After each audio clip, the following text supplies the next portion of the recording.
Alright guys, I want to talk to you about avoid sports injuries and how to avoid sports injuries. So there are a couple of different, first of all I should say I'm not a doctor, okay? So for, real medical help, okay, you go to a doctor. But I am an athlete, I have been playing sports all my life, organized teams, things like that. And actually I'm a really good person to discuss this with because I've never had a serious injury. Whereas my peers, and I'm already in my 30s, if you can't tell by my dashing good looks. But my peers who've trained with me, they've all had many bad surgeries or some kind of things and actually, so I'm actually a good person to discuss avoiding injury because I've never had a serious injury, knock on wood, and I want to explain to you how I did it and my tips for it. Because there are certainly tips for it. And there's no such thing as avoiding all injuries. I have been injured, but they weren't bad. They weren't like debilitating, right? So I want to tell you about the different kinds of injuries you can have in sports. So there are impact injuries. So in physical contact sports, there are. And after I tell you about the different injuries, I'll tell you about how to strategies to avoid them. And again, you can't completely get rid of all of them, but you can just sort of minimize the chance. That's the best. I mean, part of it is luck. Anyway, okay, so the first thing is contact injuries. This is, in many contact sports, it's danger, right? If you're playing on a competitive team, your coach is going to say, you have to go for contact, right? And those result in muscle tears, bone breaks sometimes, right? Sometimes contact around the leg areas can cause knee problems and really bad knee problems. Like if you hit a knee in the wrong way or you have contact and somebody falls on you, your knee can twist and bend and it can cause all kinds of little breaks in the knee area. But there's a very tender tendons and you can easily tear an ACL and it's multiple tens of thousands of dollars of surgery and rehab and 6 months a minimum, right, that you're going to be out. So you certainly want to be as protective as possible about your knee. So the way to do it, so here's the thing. Some sports, they necessitate contact.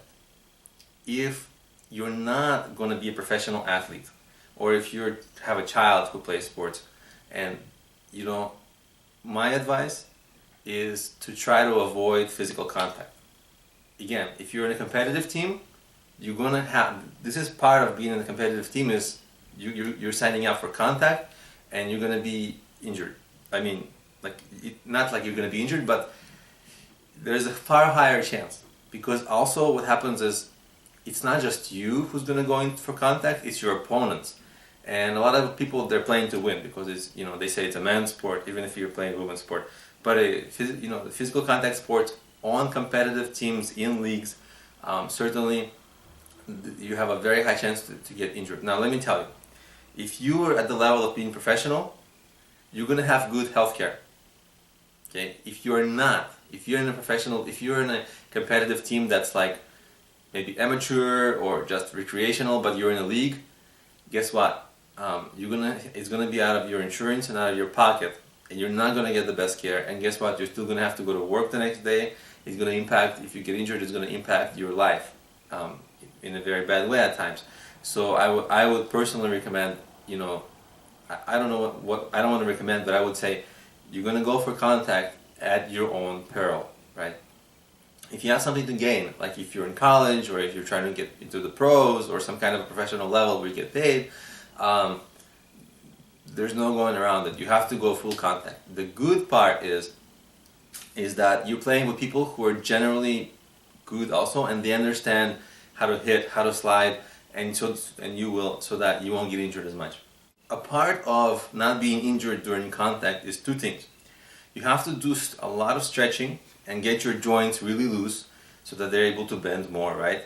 And this is before the game, and this is throughout, because the more flexible you are, the more the more of a yogi, the more the further you can bend, that's going to be less natural stress during contact. So you have to work a lot on stretching, and you also have to work a lot on building muscles around your important joints for whatever the sport is. And usually, for almost all sports, it's like knees, ankles, your hips, things like that, right? You want to build your core as well so that you're able to stretch. You want to actually just to stretching exercises. You just want to be more stretchy, if that's a word. That's not really a word, but we'll say it's a word.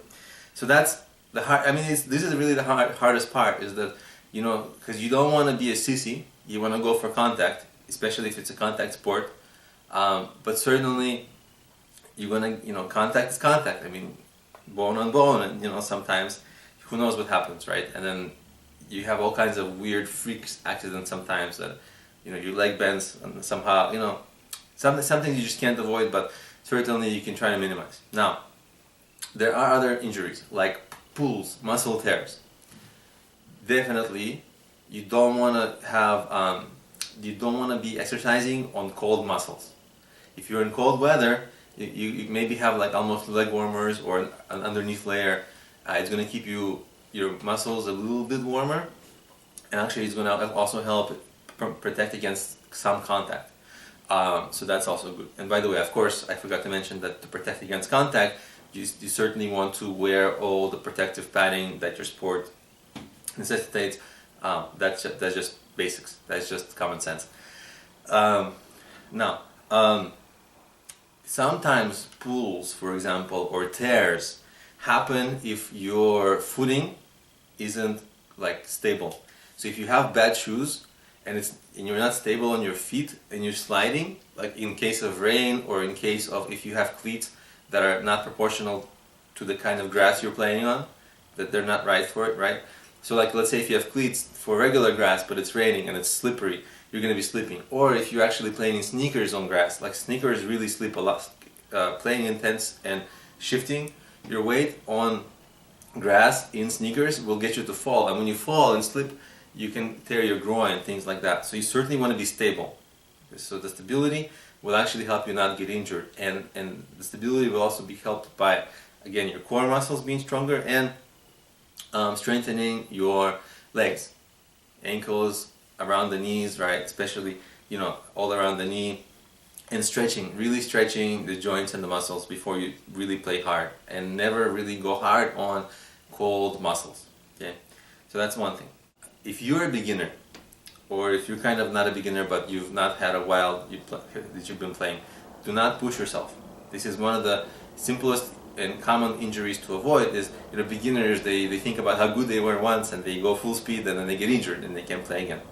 So especially if you've been sitting for a while, like, you know, for months you haven't been active too much, or if you have some extra weight, remember that's extra weight that's in all of your joints, including your knees. So I would recommend actually continuously always focusing on the areas around your ankles and your knees. Make sure those muscles are strong, because if those muscles are strong, and you can do them with, you know, regular exercises like squats or maybe lunges or things like that, just strengthen those areas before you really go for hard exercise, because a lot of people complain about knee pain and things like that, or even get knee injuries, which are terrible, and it's somewhat avoidable if you just keep your muscles around it strong. This is actually something that I really focused on throughout my playing career, and it's really helped me. I've never had knee problems, again, knock on wood. Which is kind of a rarity. So another kind of an injury that is the least sort of under the radar injury, but you certainly don't want to get it, is muscle overuse injury. And this can be like obviously within one day, like if you just exercise for like 5 hours, but also, and you know, obviously don't do that. Don't get to that point.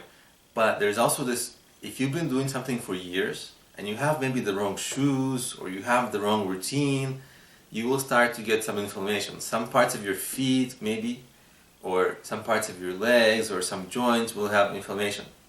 And if you don't take care of that inflammation, it will actually maybe calcify, and I don't know the exact science, but it's actually something that happened to me. I had like I always used to play in like, you know, not so great cleats. I used to play soccer, and in the back of the heel, that used to rub against the back of my foot all the time, and it started actually like, you know, just playing for some time it's okay, but if you really play throughout your life, it's like all the time that area is getting a lot of sort of friction, and it started causing some inflammation, and then I didn't take care of that inflammation, and then I don't know what was the exact science, but then I started having some like a bone spur in that area. Then it became a mess, right? But this is after years. So if you take a sport seriously, after years of impact on some areas, you will start to have these repetitive stress injuries, which are like very annoying. And depending on what it is and where it is, sometimes it's surgery that's required. Like in my case, I needed to have surgery, which I decided not to have, but it like really killed a part of my soccer career, really. But I'm still able to function day to day, but so it doesn't bother me. But if I wanted to really train, I'd have to get it taken care of. So and it would be over $10,000 and rehab and stuff like that, right? So so certainly be careful of doing the right procedure of icing your muscles, taking off your cleats, making sure the parts of your body that were under stress get the proper care, because long term, if you're in your teens or if you're in your early 20s, that's not going to be a problem for you. But long term, especially as you age and you want to keep doing the sports, this is something you really have to pay attention to. So definitely kind of don't neglect that. And remember, you always have a choice of whether to go for contact or to maybe go for less contact or to maybe avoid contact, because your body is you only have one, and you have to use it beyond being a teen, beyond your 20s, beyond your 30s, and right, some parts can get replaced. So it's your choice. It's either do you, and sometimes it's not a good choice. There's two subpar options, right? Do you want to look bad in front of your teammates and maybe screw up the play, or maybe not make the team, or maybe be seen as like not a good player, or are you willing to risk decades of problems with some body part just from one play? And you don't know which play it is, right? So it's kind of like one of those decisions sometimes that is something that I always faced when I was playing. And honestly, it made me not the best. I could have been a better player, but I probably would have been injured more. So that's a choice that I took, right? So I realized I'm not going to be a professional. And so I had to, realize, how am I going to live my life? Like, do I want to risk injuries? And injuries would have caused me a lot of harm to all the other parts of my life. So I decided not to really have that. And at times I purposely avoided contact, which you don't want to do. I mean, you're going to be better if you're fearless. You are going to be better if you're fearless, but you will have a higher chance of injury. And that's the sort of a choice that I want you to think about. What kind of a player are you? What are the stakes you're playing for? And really, everybody sort of has to come to this ultimate decision by themselves. And I'll leave that decision up to you for how you want to handle that. I just wanted to kind of lay out the pros and cons.